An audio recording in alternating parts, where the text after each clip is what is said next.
ओम सादर नमस्ते जी। आप सबका हार्दिक स्वागत है हमारे चैनल RA to RA में। आइए हम अपनी वैदिक कक्षा का फिर से आरंभ करते हैं और आज का हमारा विषय रहेगा वेद स्वतः प्रमाण है, वेदो अखिलो धर्मो मूलम। यानी कि ये दो बातें और ये दो विषय, इसको हमने इसलिए लिया है ताकि आप ये विचार कर सके, तर्क कर सके, विवेक पूर्वक सोच सके, चिंतन कर सके और मनन कर सके क्या ये बात सही है या गलत है। क्योंकि मेरी दृष्टि से देखा जाए तो ये बात दोनों की दोनों ही गलत है। इसका कारण क्या है, आइए उसे समझते हैं। पहला है वेद स्वतः प्रमाण है, इस पे लगा हुआ है प्रश्न चिन्ह क्यों। वेदो अखिलो धर्मो मूलम, कैसे? यानी कि जब ये दो बात की जा रही है कि वेद स्वतः प्रमाण है क्योंकि वेद ही धर्म का मूल है, तो इसका मतलब ये होता है कि जो बात वेद में लिखी है उसको ही प्रमाण मानना चाहिए। अब आप कहेंगे हाँ बिल्कुल सही बात है, क्योंकि जब हम ईश्वर को, इस वेद को ईश्वरीय ग्रंथ मानते हैं तो ये बात स्वतः सिद्ध हो जाती है कि वेद स्वतः प्रमाण है और वेदो अखिलो धर्म मूलम। यानी कि वेद धर्म का मूल है और वेद अपने आप में ही प्रमाण है। जबकि हम वेद स्वतः प्रमाण है और वेदो अखिलो धर्म मूलम, ये दोनों जो बातें हैं इसका प्रमाण हम वेद से नहीं दे सकते, इसलिए इसका प्रमाण वेद नहीं मानता है। सबसे पहले तो ये बात समझ लीजिए कि वेद स्वतः प्रमाण है और वेदो अखिलो धर्म मूलम, इन दोनों बातों को वेद स्वीकार नहीं करता है। वेद की दृष्टि में जब तक आप चर्चा नहीं करेंगे, तर्क नहीं करेंगे, विवेक पूर्वक विचार नहीं करेंगे, समझेंगे नहीं, समझाएंगे नहीं, तब तक वहाँ पर किसी भी ऐसी वैसी चीज़ को धर्म के रूप में नहीं माना गया है। और ना ही उन्होंने ये कहा है कि वेद ही परम प्रमाण है वेद धर्म का।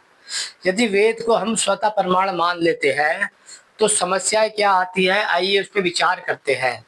यदि खाली ये मान लिया जाए कि वेद स्वतः प्रमाण है और वेदो अखिलो धर्मो मूलम, यानी कि इन दोनों बातों का समर्थन कर रहा है जो कि अवैदिक ग्रंथ है।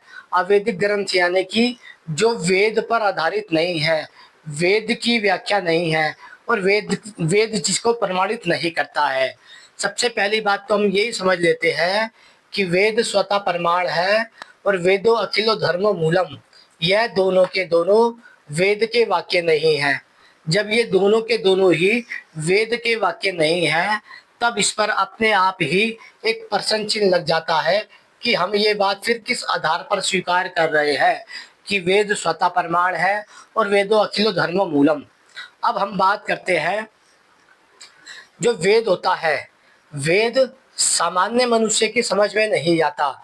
लगभग 99.99% लोग, यानी कि लगभग सभी लोग वेद को नहीं समझ सकते। वेद को समझता है संसार का 00.01% लोग, यानी कि संसार में लगभग लगभग लोग वेद को नहीं जानते, वेद को नहीं पढ़ते, वेद को नहीं समझ सकते और वेद को समझने की जिज्ञासा नहीं रखते और योग्यता नहीं रखते। फिर बात आती है कि वेद कितने प्रतिशत लोगों को समझ आते हैं, वह है 0.0001%। यानी कि ये सब लोग निर्णय करेंगे कि 99.99% समाज को क्या मानना है। अब यदि ये मान लिया जाए कि वेद स्वतः प्रमाण है और वेदो अखिलो धर्म मूलम, तब यहाँ पर ये बात आ जाती है कि 00.01% जो लोग ये बात कहेंगे वेद के विषय में, तो वह इन सब लोगों को स्वीकार करनी होगी, वह भी आंखें बंद करके। इस पर ये तर्क नहीं कर पाएंगे और इस पर ये शास्त्रार्थ भी नहीं कर पाएंगे। तर्क इसलिए नहीं कर पाएंगे क्योंकि ये बार बार इनके मन में, जहन में बिठाए जा रहे हैं कि वेद स्वतः प्रमाण है, वेदो अखिलो धर्म मूलम। जब ये बात ये 0.1% वाले 99% लोगों के मन में बैठा देते हैं तब क्या होता है कि वह तर्क नहीं कर पाते। तर्क ना करने के कारण सबसे पहले राजा भ्रष्ट हो जाता है। राजा भ्रष्ट होने के साथ साथ उसकी पूरी प्रजा ही भ्रष्ट हो जाती है। भारतीय समाज के साथ यही दो समस्याएं हैं कि वह ये कहता है वेद स्वतः प्रमाण है और वेदो अखिलो धर्मो मूलम। इसका आधार कौन है? ये जो 0.001% लोग हैं, इसका आधार ये है। ये मानते कितने लोग हैं? 99.9999, यानी कि 99 लोग तो वेद को जानते ही नहीं, समझते ही नहीं, पढ़ते ही नहीं। वह केवल इन 1% लोगों के सहारे ही इस वेद की व्याख्या को समझते हैं। अब यदि मान लिया जाए कि वेद का आधार क्या है, वह है भाष्यकार, यानी कि भाष्यकार पे निर्भर करता है कि समाज वेद को कैसे देखता है। यदि हम बात करें भाष्यकार की, भाष्यकार आर्य समाजी भी है, पौराणिक भी है, दलित भी है, बौद्ध भी है, जैन भी है और सिख भी है।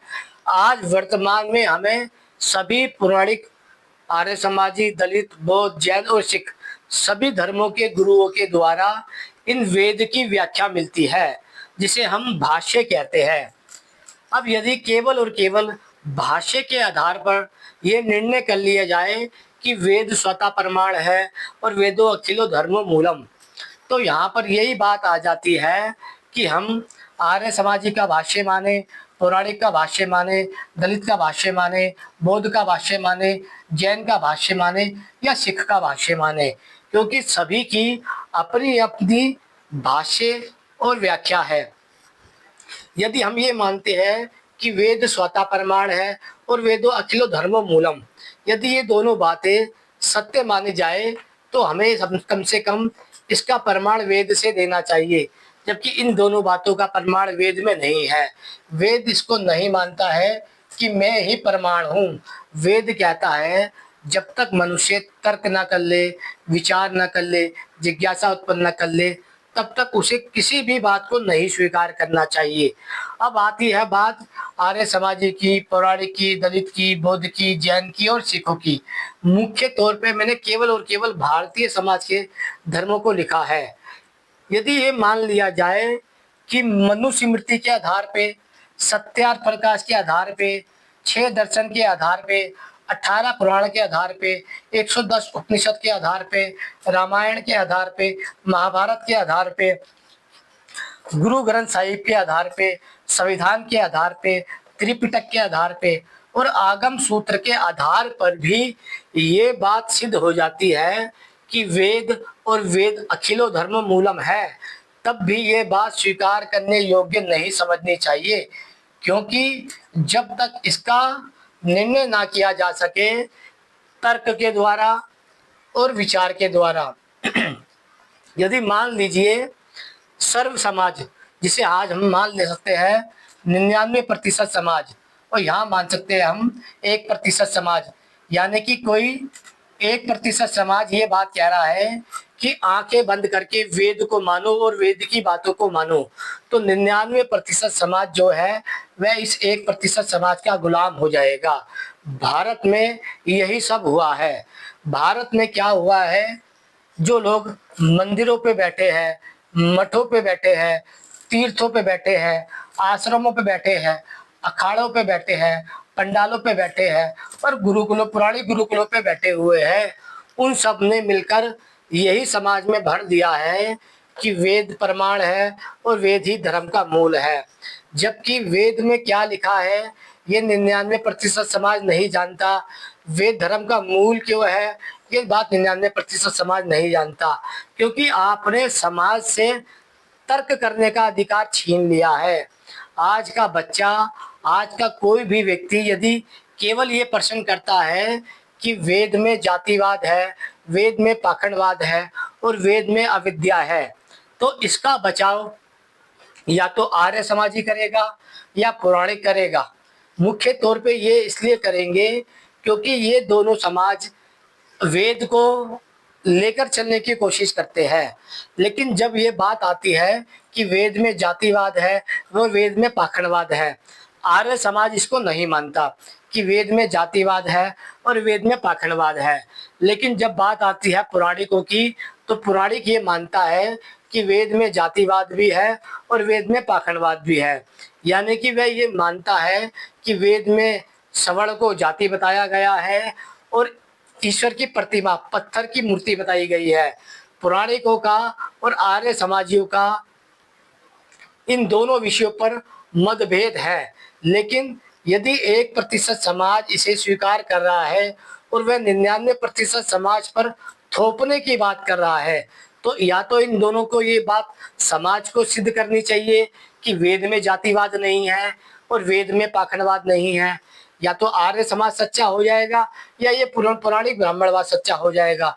अब समस्या क्या है कि आर्य समाज और पौराणिक के कारण ये जो 99% भारतीय समाज है, ये बिल्कुल मूर्ख बन गया है, मूर्ख, अज्ञानी, अविद्या में फंस गया है। क्योंकि आर्य समाज मानता है कि वेद में जातिवाद नहीं है और पाखंडवाद नहीं है, लेकिन पुरानी ब्राह्मण समाज मानता है कि वहाँ पे मंदिर भी है, मठ भी है, तीर्थ भी है, आश्रम भी है, अखाड़े भी है, पंडाल भी है, गुरुकुल भी है, जातिवाद भी है, वो मूर्ति पूजा भी है। अब यदि भारतीय समाज की व्यवस्था देखी जाए तो लगभग भारत में 4 से 5 हजार वर्ष लगातार से पुरानी ब्राह्मण ये मानता है कि वेद में जातिवाद है। इसलिए हम सवर्ण जाति कहते हैं, जिसमें ब्राह्मण जाति, क्षत्रिय जाति और वैश्य जाति आती है। ब्राह्मण जाति मठ, मंदिर, तीर्थ, आश्रम, अखाड़े, पंडाल और गुरुकुलों को चलाने का कार्य करती है। यानी कि वह ये मानती है कि इस पर केवल और केवल हमारा ही जातीय अधिकार है। अब यदि ये बात मान ली जाए कि आर्य समाजी व्यक्ति कह रहे हैं कि कि वेद में जातिवाद नहीं है,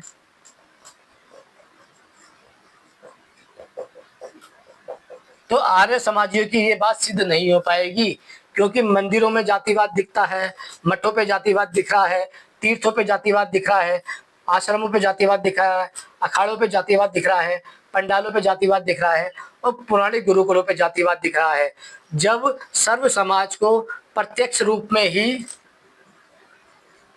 जातिवाद दिखाई दे रहा है, जब समाज को जातिवाद प्रत्यक्ष रूप से दिखाई दे रहा है, तब यह बात कैसे मना कर दी जा सकती है कि समाज जातिवाद से नहीं चल रहा है। यदि आर्य समाजी व्यक्ति कितना भी जोर लगा के ये बात दिखा कह ले कि वेद में जातिवाद नहीं है और वेद में पाखंडवाद नहीं है, लेकिन ये बात सर्व समाज कभी स्वीकार नहीं करेगा कि वेद में जातिवाद नहीं है और वेद में पाखंडवाद नहीं है। क्यों? क्योंकि जो भारत में जातिवाद फैला रहे हैं और पाखंडवाद फैला रहे हैं, उन सबका आधार है मठ, मंदिर, तीर्थ, आश्रम, अखाड़े, पंडाल और पौराणिक गुरुकुल। अब यानी कि या तो पौराणिक सच्चे हैं या फिर आर्य समाजी सच्चे हैं। आर्य समाजी कह रहा है कि वेद में जातिवाद नहीं है, पाखंडवाद नहीं है, मूर्ति पूजा नहीं है। ये बात यह है 150 वर्षों से कहता आ रहा है, लेकिन कोई समाज इसकी बात मानने को तैयार नहीं है। इसकी बात क्यों नहीं मानी जा रही है? क्योंकि आर्य समाजी पौराणिकों का विरोध नहीं कर रहा है और पौराणिक फैला रहा है भारत में जातिवाद, छुआछूत, भेदभाव, मांसाहार, वेश्यावृत्ति, नशाखोरी और मूर्ति पूजा। जब ये सारी बीमारियां पौराणिक समाज के द्वारा फैलाई जा रही है, तो आर्य समाज की बात तो स्वतः ही नष्ट हो जाती है कि वेद में जातिवाद नहीं है, वेद में पाखंडवाद नहीं है। यदि आर्य समाजी व्यक्ति सच्चा है और ये बात मानता है कि वेद में जातिवाद नहीं है और वेद में पाखंडवाद नहीं है, तो उसका विरोधी होना चाहिए था पौराणिक ब्राह्मण समाज। लेकिन हम देख रहे हैं पिछले 150 वर्षों में आर्य समाजी व्यक्ति पौराणिकवाद का विरोध नहीं कर रहा है, वह और दूसरे कार्य तो कर रहा है, लेकिन वह इन जातिवादी लोगों का विरोध नहीं कर रहा है।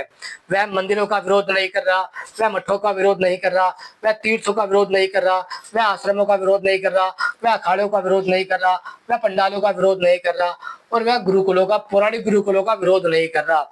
अब यदि ये मान लिया जाए कि वेद में जातिवाद नहीं है और वेद में पाखंडवाद नहीं है, तो क्या वेद में जो जातिवाद फैलाया गया है, मंदिरों के नाम पे, मठों के नाम पे, तीर्थों के नाम पे, अखाड़ों के नाम पे, पंडालों के नाम पे और पौराणिक गुरुकुलों के नाम पे, क्या इन सब को नष्ट कर देना चाहिए?